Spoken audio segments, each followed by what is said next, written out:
Good morning, class 10th. Today I will tell you the next topic of English grammar, narration. You know well about the narration because you have learned in class 9th about narration. There are two type narration. There are two type narration, direct narration or indirect narration. Heading: narration. Two type narration, kind of narration. Number one, direct narration, and number two, indirect narration. I have already told you that there are two types of narration, direct narration and indirect narration. Direct narration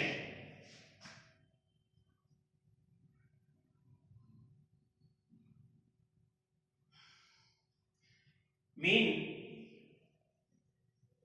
प्रत्यक्ष कथन और indirect means अप्रत्यक्ष कथन. अप्रत्यक्ष कथन. Direct narration का definition: जब वक्ता के द्वारा श्रोता को डायरेक्ट यानी सीधे तौर पे कोई बात बताई जाती है या जो कुछ भी कहा जाता है उसे डायरेक्ट नरेशन कहा जाता है, और जब किसी कर्ता के द्वारा श्रोता को इनडायरेक्टली यानी किसी के माध्यम से through any person anything is told, called indirect narration. There are two parts in direct narration. Direct narration के दो भाग होते हैं. डायरेक्ट नरेशन के कितने भाग होते हैं? वापस हमने हेडिंग डाला, डायरेक्ट नरेशन. तो डायरेक्ट नरेशन के दो भाग होते हैं. नंबर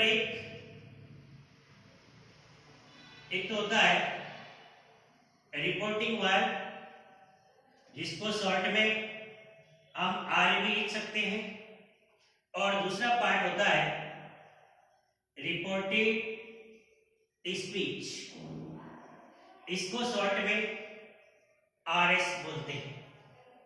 रिपोर्टिंग वर्क और रिपोर्टेड स्पीच. तो बार बार जब हम इसके रूल लिखते हैं तो स्पेलिंग बड़ी होने की वजह से लिखने में दिक्कत आती है, तो हम इसको शॉर्ट में लिख सकते हैं आरवी रिपोर्टिंग वर्क और आरएस रिपोर्टेड स्पीच. अब सबसे पहले हम बताते हैं डायरेक्ट नरेशन में जो रिपोर्टिंग वर्क होता है वो कौन सा पार्ट होता है, और रिपोर्टेड स्पीच जो है वो कौन सा पार्ट होता है. जैसे मैंने एक सेंटेंस लिखा इधर, जैसे कि Ram said to me, comma, inverted comma, I am going to school, कि मैं विद्यालय जा रहा हूं. राम ने मुझे कहा I am going to school. अब देखिए ये डायरेक्ट नरेशन है. ये क्या है? डायरेक्ट नरेशन है. तो अब ये डायरेक्ट नरेशन, इसमें रिपोर्टिंग वर्ब कौन है और रिपोर्टेड स्पीच कौन है?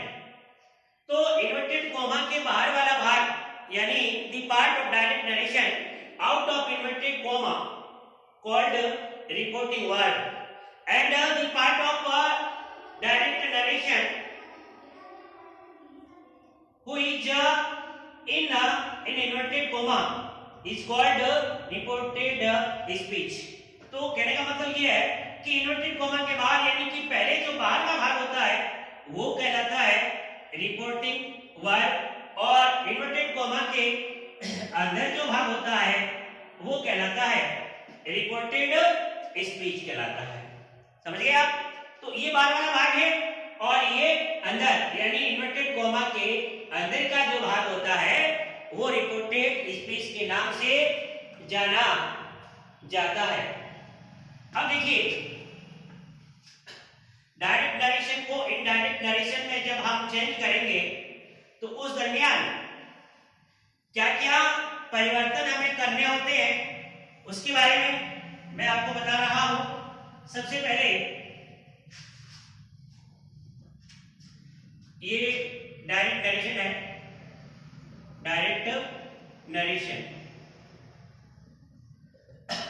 इसके दो भाग होते हैं, एक तो होता है रिपोर्टिंग वर्ड और एक होता है रिपोर्टेड स्पीच। तो जब हम इस डायरेक्ट नरेशन को इनडायरेक्ट नरेशन के अंदर बदलेंगे तो रिपोर्टिंग वर्ड में क्या परिवर्तन किया जाता है सबसे पहले उसके बारे में बताएंगे।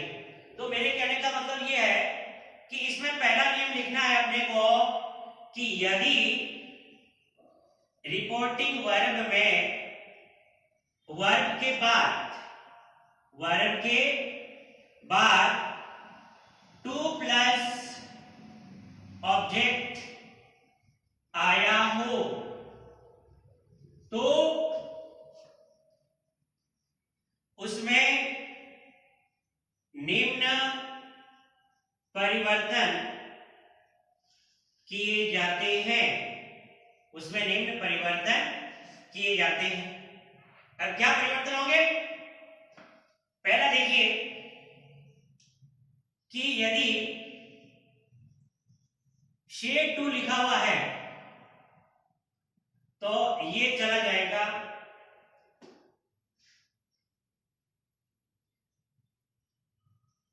टेल के अंदर।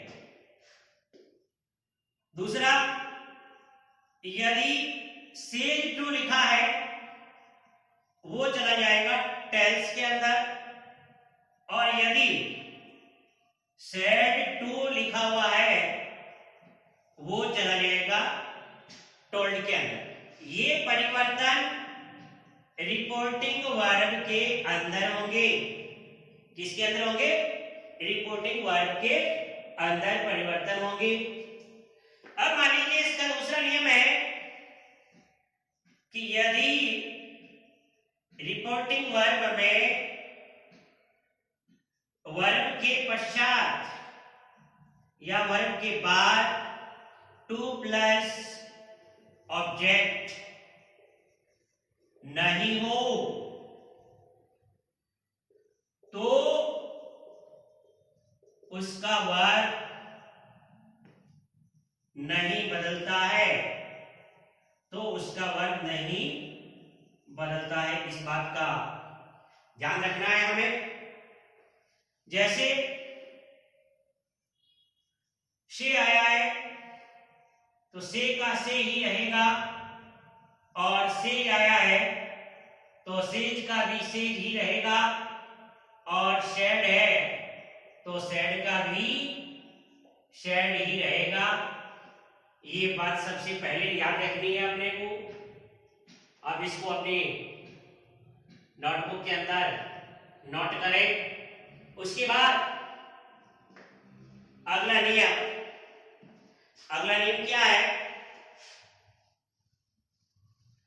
कि डायरेक्ट नरेशन को इनडायरेक्ट नरेशन में यदि हम बदलेंगे तो रिपोर्टिंग वर्ब और रिपोर्टेड स्पीच का जो भाग है उन दोनों को जोड़ेंगे, उनको क्या करेंगे? ऐड करेंगे। तो ऐड करने के लिए क्या करेंगे? Coma,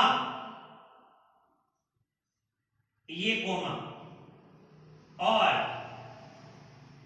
inverted coma.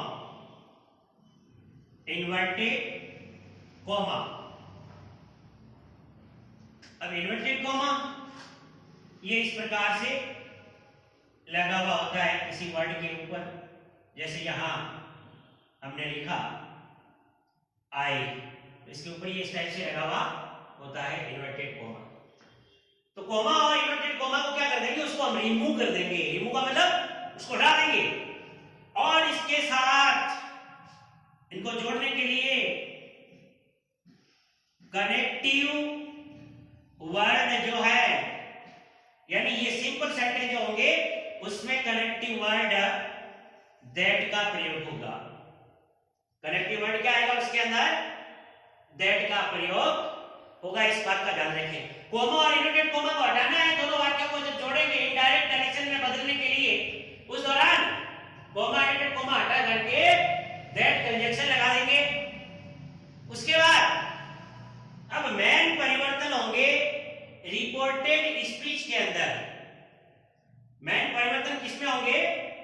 Reported speech में होंगे। अब रिपोर्टेड स्पीच में क्या परिवर्तन होंगे उसके बारे में बात कर रहे हैं।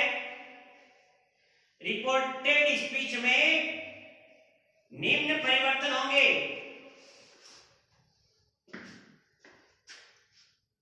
तो हेडिंग डालिए, रिपोर्टेड स्पीच में निम्न परिवर्तन होंगे।